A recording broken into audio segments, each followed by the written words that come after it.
예, 우리 귀요미 우리 강 변호사부터 네. 드럼통 하나 멋지게 던져주시죠. 네, 지금 항상 저는 드럼통 시리즈에 이재명의 말과 행동에 대해서 말씀드리겠다고 했는데 영상 준비된 거 한번 띄워주시죠. 금융기관에 성소수자가 30%를 반드시 넘길 수 있도록 그리고 거기에 대해서 차별금지법을 당연히 제정하고 학교에서 어릴 때부터 가르치도록 하겠습니다. 네, 그러면 차별금지법만 약속하시고 네, 차별금지법은 당연하다. 아, 저게 지금 무슨 말인지 모르겠어요. 그러니까 어느 자리에 가서 저런 말을 했는지 모르겠는데 제가 그 인스타그램에서 그 서핑을 하다가 따온 겁니다. 공공기관이나 혹은 이러한 각종 위원회 자리에 성소수자를 30% 이상을 그 집어넣겠다라는 저게 것 같은데 몇 년도 발언이에요, 지금? 그거 모르겠습니다. 정확히 집계는 안 돼요. 그런데 약간 지금도 약간 예, 각종 국가위원회에 그 여성이 30% 이상 들어가는다는 뭐 그런 규정이 있는 것도 있고 또 장애인 몫이나 뭐 다양한 사회 소수 계층에 대해서 문호를 열어주는 것은 있는데 성소수자를 30% 이상을 공공기관에 뭐 채용을 한다는 것인지 뭐 어떠한 위원회 자리를 마련해 준다는 것인지 모르겠는데 정말 말도 안 되는 그 사고방식으로 살아온 거고요. 사람은 쉽게 안 변합니다. 정치인이 말을 내뱉었다는 것을 그거를 취소하지 않기 전까지는 이게 쭉 가는 것이고 그리고 차별금지법이라는 게 우리 펜앤마이크 시청자분들께서는 자유주의를 원하시니까 굉장히 잘 알고 계실 텐데 차별금지법에 대해서 예를 들어서 성별에 대해서만 말씀드리자면 뭐 캐나다나 미국의 일부 주에서 차별금지법을 행하는 주는 학생이 오전의 성별과 오후의 성별이 달라요. 이렇게 시작이 돼요. 오전에 애가 남자애인데 여자 화장실에 들어갑니다. 선생님이 말려요. 너 왜 여자 화장실 들어가니?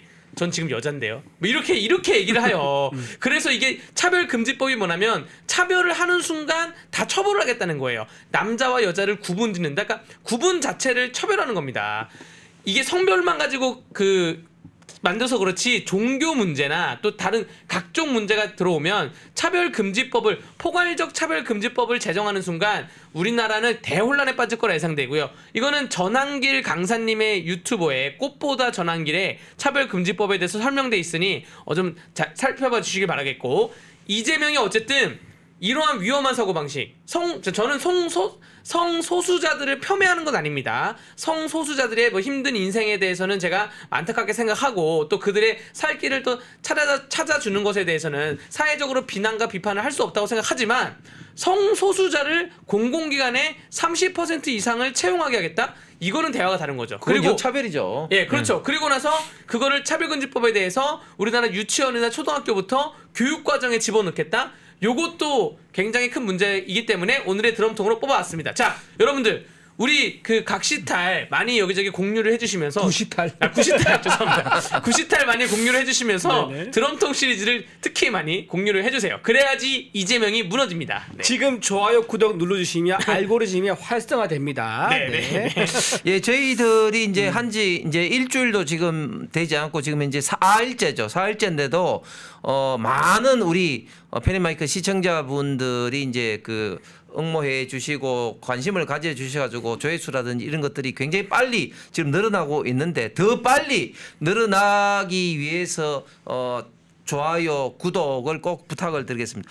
제가 21대에 있으면서 이 포괄적 차별금지법 관련해서 굉장히 반대 기자회견을 많이 했습니다. 왜냐하면 저도 이제 크리스찬이고 해서 많이 했는데 참 이게 같은 크리스찬이라도 저희 이제 그 국민의힘에서 같이 하자고 이야기를 하면 민주당의 크리스찬들이 응하지를 않아요. 응하지를 않았어요. 자, 근데 포괄적 차별금지법이 진정한 문제는 뭐냐면 성소수자에 대한 차별을 금지한다. 그까지만 있으면은 뭐 그래도 또 뭐 몰라요. 근데 어떤 내용들이 있냐면 성소수자에 대한 비판을 하면 안 된다는 또 내용도 있어요. 예를 들면 목사님이 교회에서 이런 어떤 성소수자 내지는 이런 것에 대해서 그게 하나님의 어떤 뜻이 아니다 이렇게 비판을 한다?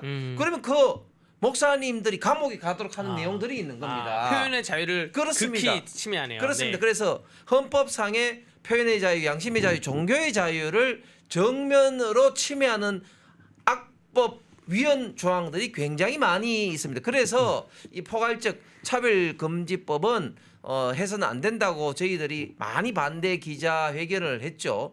지금 이재명 저런 어떤 내용은 그거하고도 좀 내용이 또 다르죠. 네. 그래서 정말 이재명이가 하는 이야기는 정말 뭐 위험합니다. 위험해요. 믿지는 않지만 네. 그러나 정상적인 사고를 갖고 있는 사람이라면 할 수 없는 말을 너무너무 많이 하고 있다 하는 말씀을 다시 한번 드리겠습니다. 예, 제 드럼통은 제가 두 개를 이제 던지려고 하는데요. 하나는 그 민주당의 이재명 공약 중에 하나가 뭐냐면은 오늘 발표를 했죠. 지금 그 민주당이 호남에서 경선을 치르고 있습니다. 그래서 호남 맞춤형 어떤 공약 겸 법안을 어떤 거냐면 양곡관리법을 반드시 통과시키겠다 이렇게 했어요. 야. 자, 양곡관리법은 잘 아시는 것처럼 무조건 정부가 생산된 양곡을 무조건 수매를 하도록 되어 있습니다.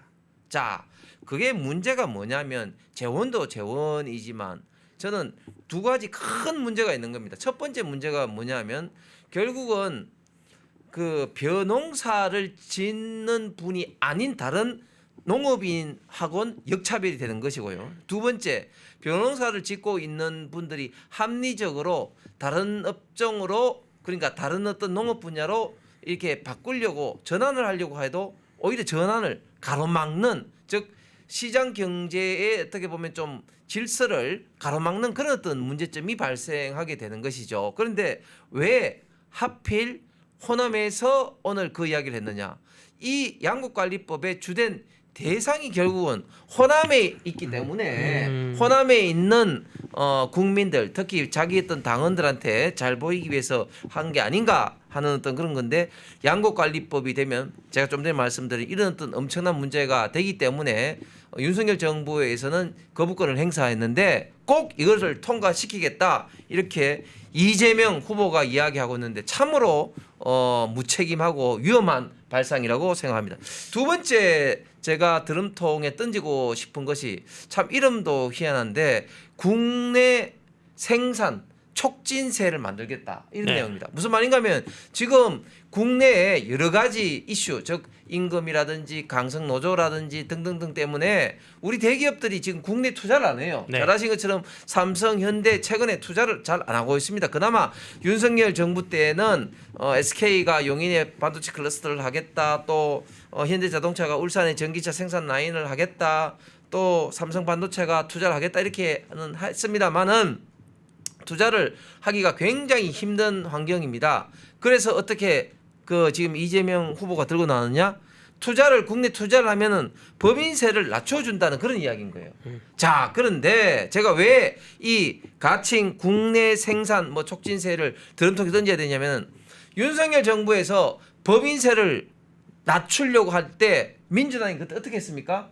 엄청나게 비판을 했습니다. 네. 그렇기 때문에 그때 윤석열 정부에서 시도했던 것을 사실상 하지 못하고 거의 1% 정도 낮추는데도 엄청나게 민주당과 싸웠습니다. 그런데 지금 와서는 또 그렇게 자기들이 반대해놓고 지금 와서는 또 국내 생산 촉진하기 위해서 이렇게 한다? 아우 저는 그렇게 할지 안 할지도 모르겠습니다만 너무 화장실 갈 때하고 화장실 나올 때하고 입장이 다른 민주당의 일관성 없는 태도에 대해서 드럼통에 확 던지고 싶습니다. 이재명 의원이 이재명 후보자가 국내 생산 촉진하려면 본인부터 삼성폰을 좀 쓰기 바랍니다. 본인이 아이폰을 쓰고 있어요. 굉장히 오랜 기간 동안 8대 휴대폰을 교체하면서 5번을 뭐 아이폰을 썼다고 그죠? 하는데 예, 성남시장 예, 시절에. 윤석열 전 대통령은 삼성폰을 쓰고 있고요. 저도 삼성폰을 국내 폰을 쓰고 있는 거죠. 본인부터가 솔선수범을 좀 보여준다고 생각을 하고요. 양곡관리법은 정말로 우리 팬앤마이크 시청자분들 다 아시다시피 말도 안 되는 법입니다. 예. 이재명 후보가 지금 이제 아이폰 이제 미제 네. 핸드폰 쓰고 있지 않습니까? 샴푸는 또 일제를 써요. 그래요? 청담동에 보내는 왜 경기도 포카 아시지 않습니까? 그래요? 예. 청담동에 유명한 무슨 샴푸가 있다 그러는데 그 샴푸를 사람 보내가지고 포카로 사서 지금 포카 유용 네. 그 때문에 지금 수사받고 있지 않습니까? 예. 기소됐죠 이미. 기소됐죠. 네. 그래서 어쨌든 외제를 너무 좋아하시는 분이 뭐 국내 소비 신작 좀 말이 안 맞다 생각 들고요. 저는 아까 방금 말씀하신 조금 보태고 네. 제가 이제 드럼 드럼통 제 드럼통 넘어가겠는데 네. 성소수자 있지 않습니까? 네. 이 문제를 공공기관에 30% 채용을 의무화하자라고 했는데 우리나라 성소수자 비율이 얼마인지 아세요? 5% 정도입니다. 아. 자, 전체 5%나 돼요? 5%좀 많죠. 좀 많은데 어쨌든 그렇죠, 그렇죠. 지금 전체 인구의 5%가 되는데 네. 공공기관에서 성소수자를 30%를 의무 고용하게 돼버리면요. 네. 이거는 정상적으로 본인 시험 공부하고 노력하는 사람들의 기회를 뺏어버리는 그렇죠. 굉장히 예, 예. 심각한 역차별입니다. 아, 네. 5%밖에 안 되는 인구 비율에서 30% 채운다 그러면 성소수자는 오히려 성소수자로 인해서 네. 그냥 노력하지 않고 어떤 공공기관 채용되는 그런 문제가 생긴 거고 아. 또는 이 공공기관 채용을 위해서 멀쩡한 사람들도 또는 성소수자가 아닌 사람들도 사람도, 네. 갑자기 성소수자가 되겠다라고 아. 하면서 네. 가는 문제가 생기는 거고 네. 그게 또 두 번째 문제가 뭐냐 이 성소수자에 대한 판단 기준이 무엇이냐 그러게요. 인정을 그러니까 그걸 어떻게 하냐. 인정해주는 공공기관 있습니까 공인기관 있습니까 네. 국가기관 있습니까 병원이 있습니까 네. 상담사가 있습니까 네. 도대체 무슨 기준으로 성소수자라는 것을 인정을 해가지고 그 네. 비율을 쿼터를 맞추겠다는 건지 네. 정말로 아이디어는 있지만 실제 내용을 찾아보면 전부 다 허술할 짝이 없는 그런 내용이라는 것을 말씀을 드립니다. 또 하나 양국법도 아까 잠깐 네, 말씀드리면 양국법 여러 가지 문제가 있었는데 그중에 제가 추가로 하나만 더 얘기하면 양국법이 뭐냐면 그 잉여 농산물에 대해서 정부가 의무 매수를 하거든요. 그게 매년 수조 원이 듭니다. 자 이게 어떤 시장에서 부작용을 낳냐면은 이렇게 정부가 의무적으로 매수하지 않습니까? 그러면 농사꾼들은요. 의도적으로 과잉 생산을 할 수밖에 없는 거예요. 그러면 의도적으로 과잉 생산을 하면 옆에서 과잉 생산을 하면서 수익이 낮았습니까? 네. 그럼 무슨 문제가 생기냐? 수요와 공급이 안 맞아요. 그럼 쌀값이 떨어질 수밖에 없지 않습니까? 네. 그럼 떨어진 것에 맞춰서 정부도 더 많은 예산이 들어야 되는 거예요. 그렇죠. 그 수밖에 네. 없죠. 자, 그렇기 때문에 이런 양곡법 이제 의무 매수하는 것은 시장 원리도 굉장히 맞지 않다. 그래서 큰 시장의 혼란을 초래할 뿐만 아니라 또 농민만 사람이냐? 그러면 어민들은 또는 산에서 있는 이제 살림어 하시는 분들은 네. 그런 분들까지 전부 다 잉여 생산물에 대해서 다 수매해달라고 요구를 할 건데 그때는 어떤 기준으로 그 사람은 수매 안 해준다라고 할 것인지 이거는 네. 걷잡을 수 없는 혼란을 가져오는 그런 문제가 있는 법이기 때문에 이런 법은 수행하기 대단히 곤란하다 그 말씀까지 드리겠습니다. 드리면서 그래서 그다음에 다음 드럼통을 자 드럼통 들으면서 제 드럼통은 뭐냐면 오늘 문재인 전 대통령이 국회를 왔다 갔습니다. 네. 너무 오늘 왔다 가서 황당한 얘기를 했는데요. 본인이 이렇게 자화자찬을 하고 갔습니다.